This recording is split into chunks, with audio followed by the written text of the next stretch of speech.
ያማረዘ እንዲ በዛት አባት ደስ ይለዋል አባት ደስ ይለዋል ሁለተኛ ልጅ ሰያ ፍሬው ያማረ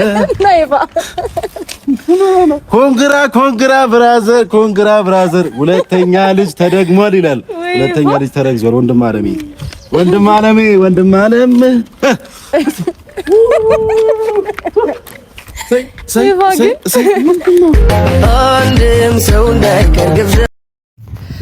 ሰላም የኔ ውዶች እንዴት ናችሁ? ደህና ናችሁ ያላችሁ?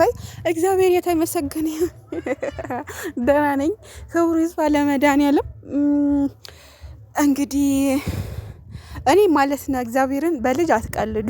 እውነት ከሆነ ደስ ይላል። ሩታ እና ኤፍሬም እዚህ ጋር መታችሁ የምታሽቃብጡት አብርሃም ጋር እውነት ልጅ ካለው ኦ ማይ ጋድ እኛ ነን የመጀመሪያ የሩታ እንትኖች ደጋፊ አጨብጫቢዎች። እውነትም ልጅ ከሆነ ሳክስ ወይም ደግሞ በቀል ካልሆነ በዚህ ልበቀለው ካላልሽ ሩታ ማለት ነው እንደዚህ አርግዣለሁ ብለሽ ወደ ራስሽ ለመሳብ ለልጅ እንትን ያለው ብለሽ ወደ ራስሽ ለመሳብ ካልሆነ በስተቀር ማለት ነው ልጅ ከሆነ ዋው በጣም ደስ የሚለው እግዚአብሔርን ልጅ የሚጠላ ሰው የለም። ምክንያቱም ወልድን ስናየ ነው ታውቂዋለሽ። ስሜቱ የወለደ ነው የሚያውቀው። እና እናቶች ከወለድን በኋላ ሁለተኛ ልጅ ነው የምንለው፣ ግን ይረሳል። ምጡን እርሺው ልጁን አንሺው የሚባል ነገር አለ። ስለዚህ ሩታ አሁን አብርሃም እውነተኛ ልጅ ካረገሽ ወይም ደግሞ እኔ እንጃ በቀል ነው የሚመስለኝ አንቺ የምትሄጂበትን ነገር ስለማያስታውቅ ሳቅሽን በጣም ነው የሚያስጠላው። ሁለተኛ ደግሞ ኤፍሬም ደግሞ አታሽቃብጥ፣ በጣም አሽቃበጥክ።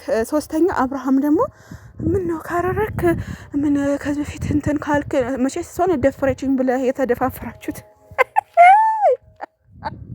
እና እኔ ምን ልበል የተደፋፈራችሁት ነው የሚባለው አይደል? ቤተሰብ ይቅርታ አለቃሉ። ስለዚህ ሁለታችሁም የተደፋፈራችሁ ከሆናችሁ አላቅም፣ የምር አላቅም። ስለዚህ እናንተ ሁለታችሁም እናንተ ናችሁ የምታውቁት። አንተም ራስ ታውቃለህ፣ እሷም ታውቃለች። ዞሮ አንተ አታውቅም፣ እኔ ነኝ አጠጥቼ እንደዚህ ያደረኩ ብላለች አይደለ? ከሆነ ሻሚን ብለህ ተቀበል። ካልሆነ ደግሞ እንደዚህ ምንድነው ህዝቡ ላይ ጌም የምትጫወቱበት? ማለት የማይገባኝ ነገር የእናንተ ደስታ ፍቅር የማይፈልግ የለም፣ እውነቱን ስነግራችሁ ማለት ነው። ምክንያቱም ካመጣጣችሁ ጀምሮ እዚህ ጋር ሄርሜላ እንትን ትላለህ፣ እዛ ጋር ምንድነው ነገራችሁ እኮ አይገባም። ግልጽ አድርጋችሁ ንገሩን፣ በቃ እንዲገባን ማለት ነው። እንዴ ሰው በስንቱ ነው የሚቃጠለው? በስንቱ እንዴ!